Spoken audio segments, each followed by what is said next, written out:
Dude, I was just always high. Like I just couldn't get anything done like other than okay, here's the thing with me, like when I would smoke, I wouldn't just like smoke a blunt and like be good. Like I would like keep on smoking until I couldn't function every single day. I'm Yuki, joined by my co-host Reggie, and you're listening to Modern Day Hippie, the podcast about doing drugs in a responsible, fun, and safe way to improve your life. Before we jump into today's episode, a quick legal disclaimer. This podcast is for educational and entertainment purposes only. Our goal is to educate and inform others about the realities of substance use in an engaging format. By listening to this podcast, you agree not to attempt to recreate anything found in this episode or any of our other content. We are not confessing to any acts stated in this podcast. The content in this episode should not be treated as factual or real in any way. Now, with that, we hope you enjoyed today's show. Ladies and gentlemen, we've got another banger for you guys today. So Reggie and I are going to be sitting down and talking about how frequently we actually do drugs. If you've listened to past episodes, you'll know that we usually start off with, more often than not, a story about our last weekend that one of us engaged in some drug-related activity. And while we do have a plethora of stories from our lifetime and just kind of current events of what we're doing, we do want to be honest and upfront with you guys of how often we're actually doing these different substances that we talk about and what we actually think is reasonable and healthy with some of these substances to make sure that we're not getting in over our head, let's say. Yeah, and I think it's an important topic to address because it probably seems like we're doing a crazy amount of drugs, but like the reality is we're not, or at least I'm not. I don't know about you, Yuki.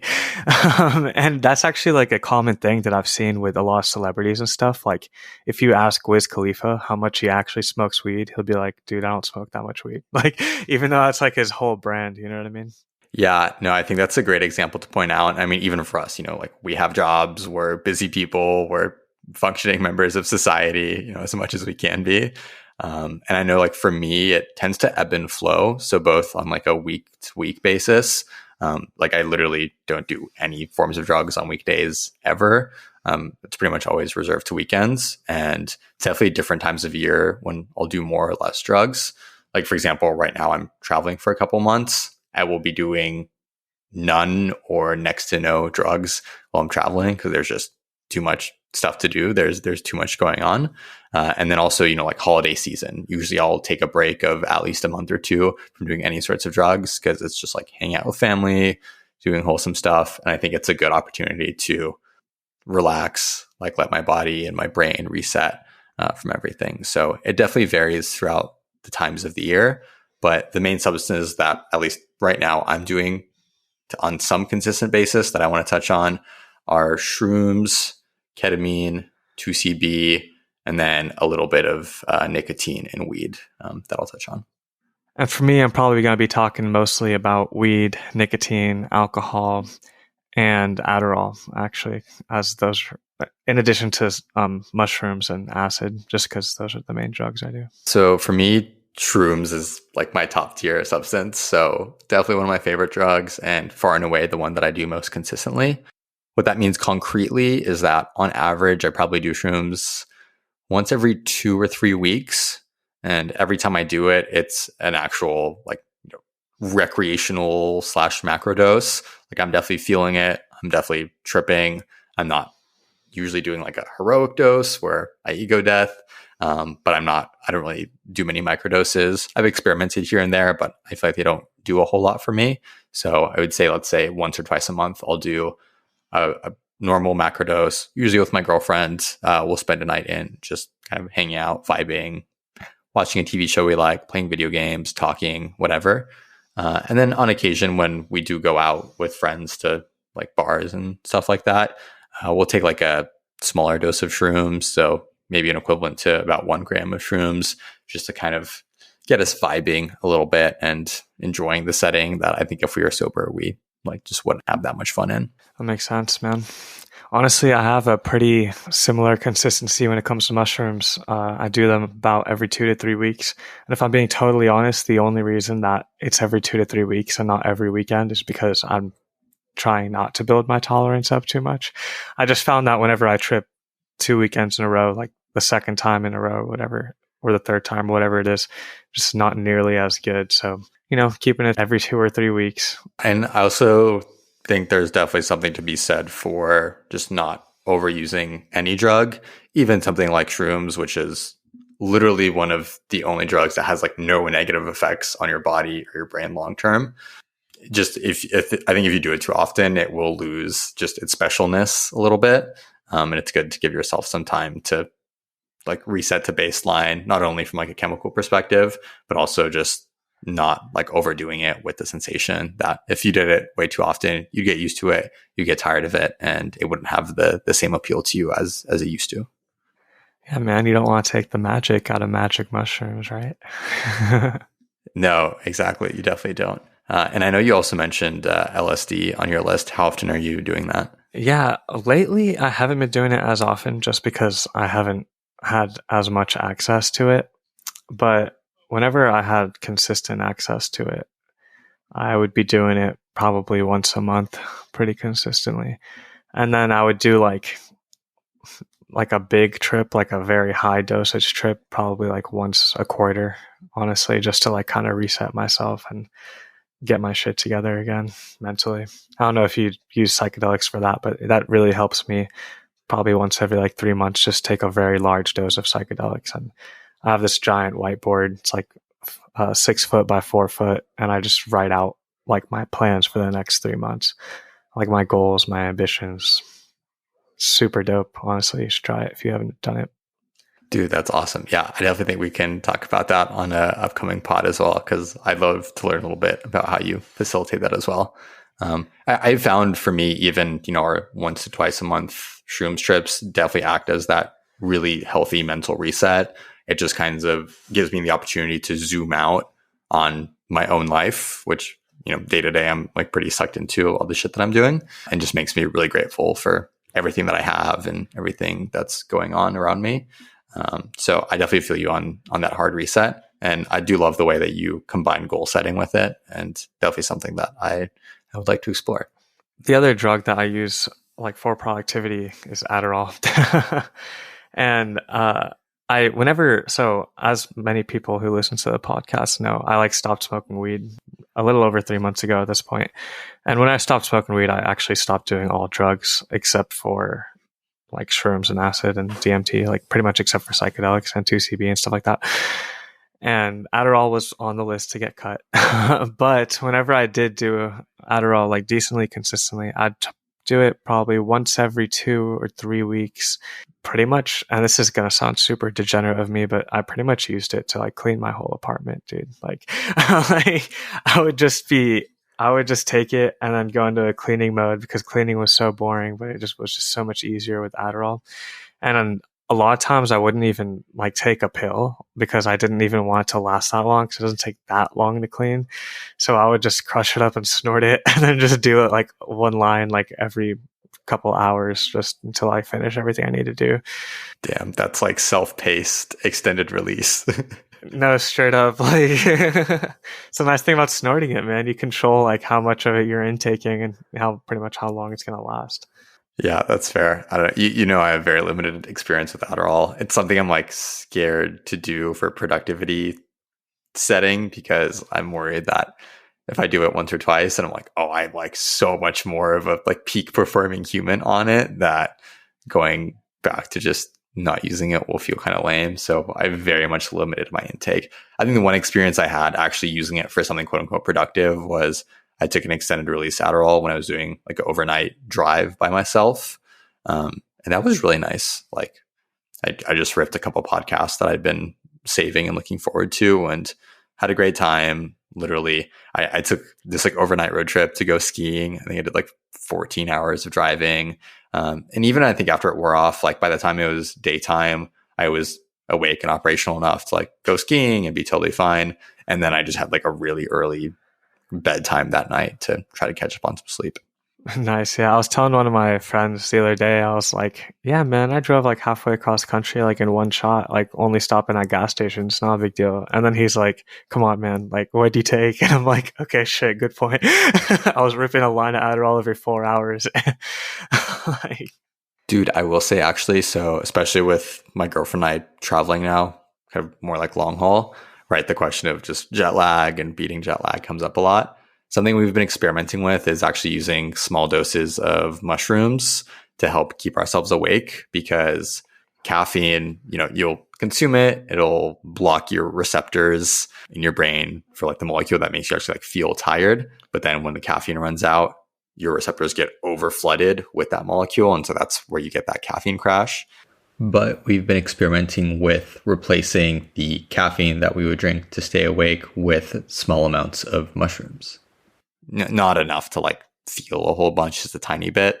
That's been pretty good. And also, dude, low-key, taking, let's say like a half or quarter dose of mushrooms when you're on a long haul airplane, just watching movies for 10 plus hours, dude, it's actually a good time. Like, don't take so much that you're going to get like really freaked out being in, a plane like 20,000 feet above the ground.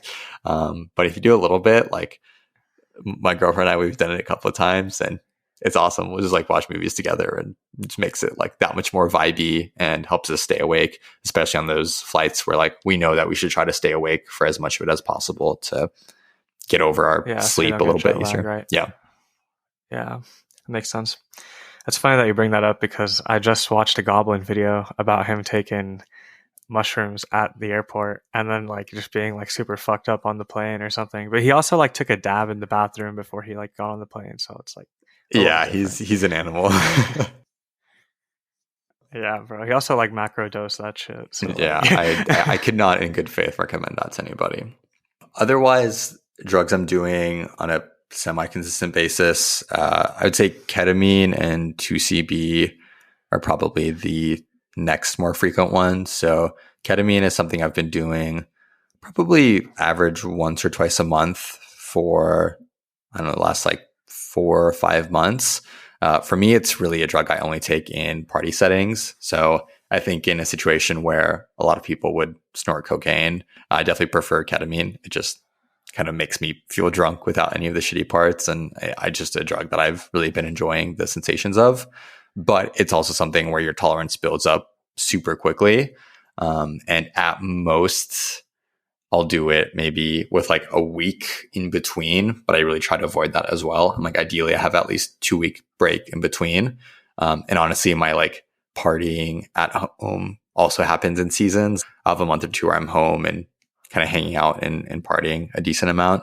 And then I'll be traveling for a good while and barely doing drugs. So that's been a good way for me to make sure I'm not doing something like ketamine on a weekly basis, where if you do it that often, your tolerance isn't going to get like crazy high, but it will definitely increase steadily over that period of time. And that just tends to numb the effects of ketamine very quickly, where the amount you have to do to get the same feeling go up exponentially, basically. Yeah, dude. I love ketamine, but I think a large reason that I love ketamine is that I only do it probably like 3 or 4 times a year. Like same with 2C-B. I barely ever do it. Like I'll do it like 3 or 4 times a year, and it keeps it special. And that's exactly how we think about 2C-B, because it is something that's a lot harder to get. It tends to be more expensive. We really try to only keep it for special occasions. And sometimes we'll like stock up on a decent amount just so we don't have to worry about finding it for a while. And in those times, maybe we'll get a little more liberal with our use. Like when we're going to a rave, we'll bring a little bit. The nice thing about 2C-B is it's super potent. You really don't need that much to feel it and have a really great time with it. But in the same boat, I think realistically, we're probably doing it like 6 times a year. And I wouldn't want to go any more frequent than that, because it would get less special. And I think I would still enjoy it a lot. Like I would say 2C-B is definitely also one of my favorite drugs. But it's also just harder to get, and it's not as accessible as weed or coke or whatever. Like you have to find dealers who have it. And even when you find it, when you're testing for it, it's rare to find stuff that's actually real 2C-B. Dude, yeah. I also just like to avoid doing nose drugs super often in general. I just feel like nose drugs are just not great for you. Same. I couldn't agree more. Like anything that you snort, it's a little bit like scary in a sense. I know for me, when I was first discovering drugs, like level 1 is eating or smoking too. I think smoking is a little scarier than eating to me. And then let's say smoking is like level 1.5. And then level 2 is anything that you snort, which traditionally is associated with cocaine, which is objectively just like a really bad drug for you. I've definitely done my fair share of it, and I've gone a good amount of time without doing it, like 6+ months. I don't miss it at all. And if you do it a lot, it can be super addictive, absolutely destroy your nose. And after I learned about cocaine, I learned about other drugs that you snort, like 2C-B, like ketamine, which I think are less unhealthy for you, but still, like, you don't want to break what is like the barrier between your nostrils. And Yeah, the septum. exactly.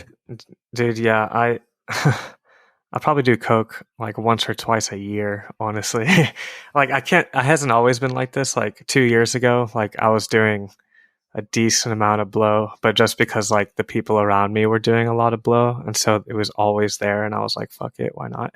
But now it's just like something that I kind of try to avoid. like I might as well, if I'm going to be doing drugs, like I'd rather do a different drug, especially if I'm going to put something up my nose. Like I'd rather trip or like even do ketamine or whatever. Like Yeah. coke is just so bad for you. And it's like you gotta make sure to test it, and like you never really know what's in it. Like there's no such thing as like, well, I won't say no such thing because it exists, but it's extremely hard and like very difficult to find coke that hasn't been cut with something. Like in the US, like there's like a greater than 95% chance that your cocaine is cut with something, even if your plug claims it's not, you know what I mean? Like, so yeah, it's not worth it. You're at the club and the music is thumping, but you've got nothing left in the tank. So what do? Sniff some cacao. Yup, you heard that right. Sniff some cacao. It's the hottest new trend in the club and party scene. One bum-sized sniff of raw chocolatey powder contains the caffeine equivalent to a half cup of coffee, and boom, it hits instantly. And the best part is you can now sniff cacao anytime, anywhere. Right out in the open, in front of the DJ booth or the stage, even at the VIP table with your friends. Now, how does that happen without drawing unwanted attention? Snogo's spring-loaded bump straws make it possible. These classy, triple mirror polished bump straws are the safest, most discreet way to enjoy sniffing cacao. In fact, you've most likely already seen people wearing Snogo's bump straws as pendants around their necks without even knowing it. Discover why sniffing cacao using Snogo bump straws is being called the biggest revolution in partying since the invention of rock and roll. Jump on over to snogostraws.com to learn more. That's SNOGOSTRAWS.com and use discount code MDH15 at checkout for 15% off your entire order. Yeah, I'd say the other drug, as I touched on earlier, that I frequented was definitely weed. And I'm gonna be honest, I smoked weed every single day before I quit, and that was a really bad habit, honestly. But yeah, every single day, man. Like 5 o'clock hits, get home from work, just fucking rip the bong or hit the volcano. That was probably what like fucked me over the most, was buying a volcano, because it made it so easy to smoke, and it like took a lot of the physical damage part away from like my lungs, or at least it felt like I did, because hitting the volcano was so much smoother. But yeah, for a solid fat minute, I was smoking every single day. But I don't even smoke at all anymore. I'm like over 3 months clean, and I don't recommend getting into that habit. And was it the classic stoner stereotype where you just don't do like anything, I don't know, productive or outside, like you're just smoking and you're vibing at home? Or like, what was it about it that made it so bad in your eyes? Dude, I was just always high. like I just couldn't get anything done, like other than, okay, here's the thing with me, like when I would smoke, I wouldn't just like smoke a blunt and like be good. Like I would like keep on smoking until I couldn't function every single day. Like I was never high enough until I passed out, pretty much. Like, yeah, man, I would just be watching TV or playing video games, but usually I couldn't even play video games because I was that fucking stoned. Like I literally just couldn't even function enough to play video games. So I would just like watch TV or watch YouTube videos while I was stupid high, and while eating, I was always eating. Like I had the munchies like a motherfucker, bro. Like, yeah, that lines up with, I think, what I've heard about stoners. Like I've never smoked weed consistently, and honestly, even now, like my relationship with weed is just, if it's like available, I might take a hit. I'm not opposed to it, but I know it just makes me sleepy. And if we're out doing things, like there's just no point. But if we're vibing and I know I'm going to go to bed soon, it's like, I'll take a little bit. And to be honest, my girlfriend and I used to take like melatonin here and there just to help us sleep. Now we have some edibles that we bought in like states where weed is legal. And we'll maybe take it like once or twice a month. If there's just a night where we want to try to go to sleep early, we don't think we'll be able to, we'll take a little bit of an edible, and that usually works. But there have been a couple of times where we won't fall asleep kind of as it starts to kick in. And then we'll just be talking in bed, just like laughing our asses off about, like stupid, senseless stuff. And eventually we still fall asleep. But we've definitely had like multi-hour conversations in that state of mind too. Oh my God, that sounds fun, man. Honestly, dude, if you're trying to just go to sleep, I would take CBD edibles instead of THC edibles. And those are legal in most states too. So I definitely would recommend that. Yeah, we bought the early bird gummies, which are CBD only, and do help with sleep and like calmness and stuff. And those are quite nice. I've taken melatonin a decent amount throughout my life just to help me sleep. And I think after I took it too many times, I realized that it helps me. Well, first off, it helps me get to sleep, but it doesn't help me stay asleep. It feels like as soon as the pill wears off, which is usually 5 to 6 hours in, I wake up feeling like garbage.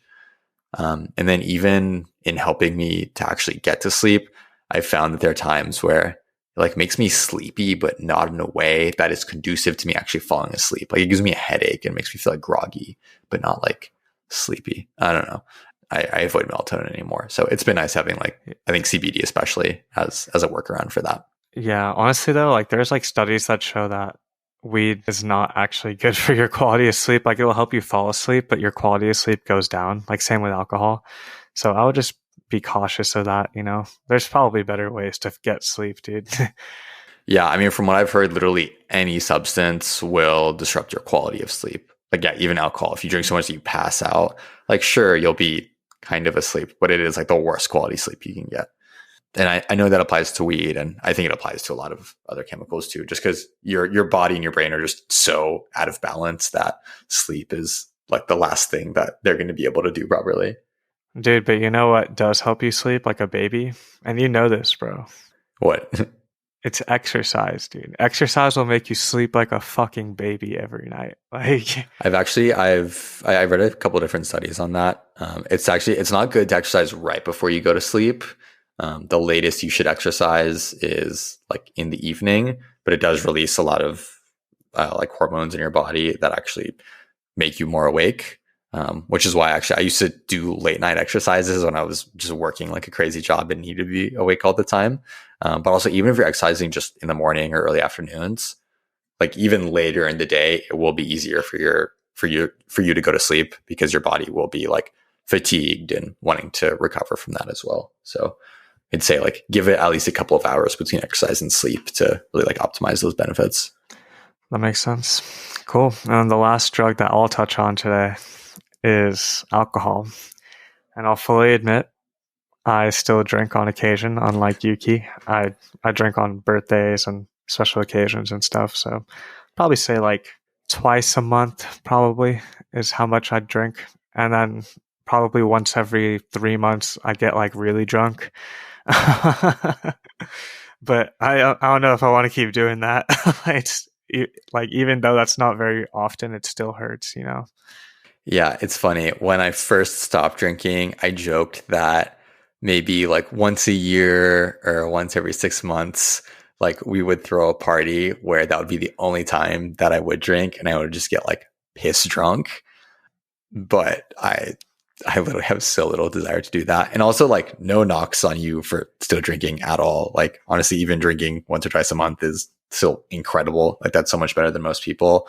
And I think we just culturally underplay the fact that alcohol is actually a problem for a lot of people, even if it's not a chemical dependence. It is very much kind of like a social dependence thing. And I know like I was there for so many years.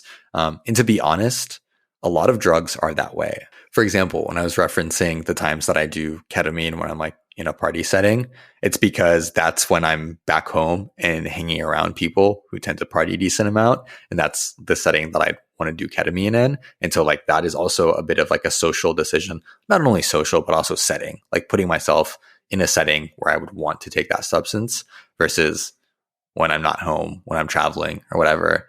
That's not even something that I think of because I don't have that social stimulus, that environmental stimulus to want to take that same drug. I think it's really interesting to consider like what are the actual implications around the drug that may very heavily influence how often you consume it, how much you do. Obviously, if you hang out with friends who drink all the time and drink really heavily, you'll probably be doing the same thing sooner or later. Yeah, man. You're the average of the 5 people you spend the most time with, right? That's like super real. It completely is. And it works in so many contexts. I mean, whether it's professional, personal, health, drugs, the context we're talking in, it's pretty impressive. Yeah. Speaking of, on smoking and wrapping up with that, the only other thing that I smoke occasionally is nicotine. So I did go through a bit of like a nicotine fiend phase in college. Honestly, not, I think, nearly as bad as a lot of people. Like I never owned a Juul. I think grand total I've bought like 3 or 4 disposable vapes in my life. I was very much the social fiend. Like I would go up to people and feel like, hey, can I have your vape or can I get your nicotine computer? And then within groups, you just kind of create little cultures of like how you ask each other's for vapes. So I very much fiended that way. And now what I'll do is I'll like buy a vape, but it'll last me 6+ months because it'll just sit in like a corner of a cabinet. And I'll just have specific weekends where I know that I'll be craving. I know that I'm going to want to fiend.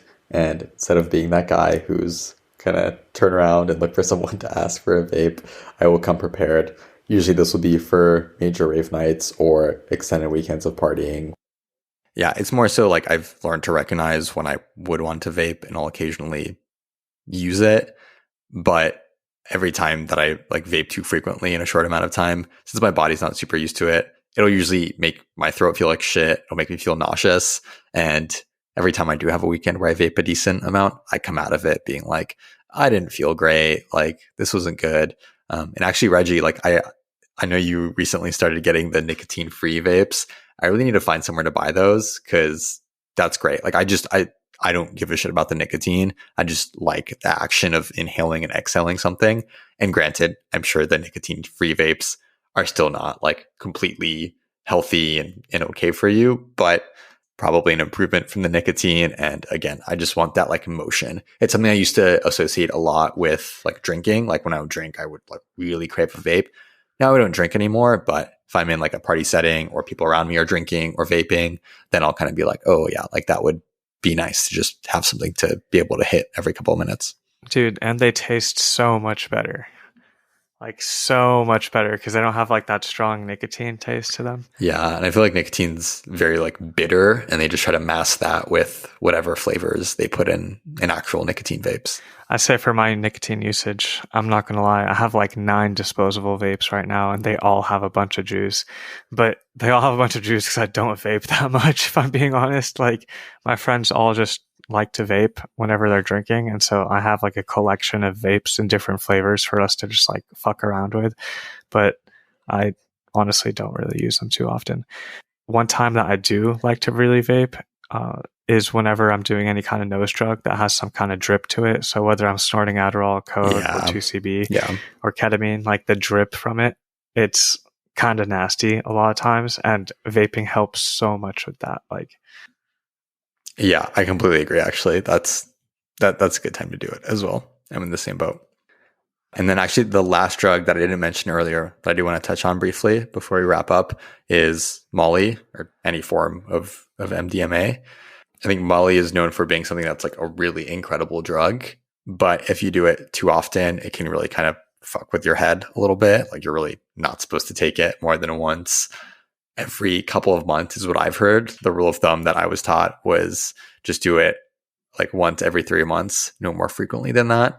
And generally, I do a pretty good job of adhering to that. I probably do Molly 2 to 3 times a year on average, so not super often. And that also helps keep it like really special. Like when I do Molly, it's a really, really good time, and it's around just like a show that I'm really excited for or an event that I've been looking forward to. So I've very much been choosing my battles with when I do Molly, and that's been nice. It's been a positive experience every time. And there are kind of some vitamins and things you can take to help in the following days after Molly so that you don't feel like super shitty and depressed and whatever. But I think also not doing it too frequently helps your come down not be like as horrible as it would be otherwise. Like I have friends who will do Molly. Granted, this is like not regularly, but they'll do it like every day or every other day for a period of several days or a week at like, festivals or like Burning Man or shit like that. And that's not good. I would not recommend that. And you can tell like every day they take it, they need like double what they needed the day before to feel it like to the extent that they want. Like that's not healthy, man. It's so bad for you, man.